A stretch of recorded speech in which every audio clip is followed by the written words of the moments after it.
Threats to build a state prison near Disney World to skirmishes with Donald Trump. Florida Governor Ron DeSantis is making headlines nationwide this morning.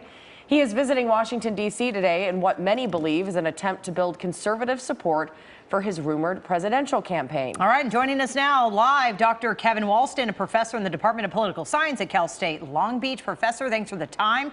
Here we go. We're heading into a complicated election cycle with DeSantis expected to announce his presidential run soon. So what can we expect for the Republican Party?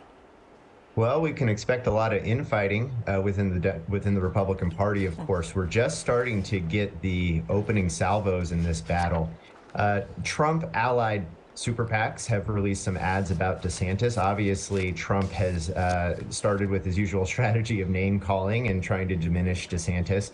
DeSantis finally hit back in his first ad, which went right at Trump in a way that many Republican presidential contenders have been reluctant to do so far. So my guess is this is just the start of what we're going to see a lot more of, Trump fighting against DeSantis. It's really interesting to me when you look at the numbers. There was some polling out yesterday of just how independent voters have become. And when you look at, former President Donald Trump and you look at Governor DeSantis, there are so many social issues that they seem to be taking up that I don't know that plays that well with independent voters. You also have this crowded GOP field.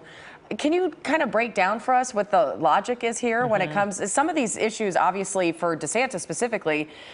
They're important in Florida. People talk about it in Florida. But when you look at a nationwide election and a rival like the former president, how does that play out?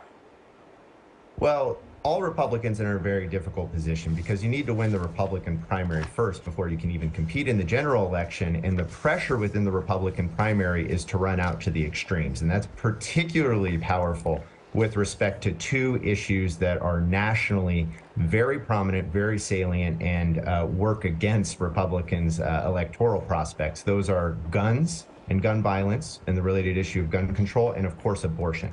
So what you're seeing for particularly DeSantis at this moment is an attempt to appease the Republican base without making too large of a deal on it. You saw last week, Governor DeSantis signed a 6-week abortion ban into law. He signed that in the late hours, sent a tweet at 11 p.m. and avoided mentioning it basically for the last week. So abortion is, of course, a necessity to win the Republican presidential primary. It's a total liability when it comes to the general election. And that's just an issue that Republicans are going to have to find a way to deal with if they want to have any hope in November of 2024. Yep. Yeah, it's like a tightrope. Yeah, they have to balance. On the other side of the aisle, then, President Biden expected to run for office again, although no official announcement has been made. So do you see any serious competition for Biden, then, from members of his own party? I don't see serious competition. What I see is an insurance policy in the form of Gavin Newsom. Our own governor in the last month has really ramped up his efforts to try to walk this tightrope between standing up for democratic principles. I'm just looking out for the interests of the country more broadly. I'm not a threat to Biden.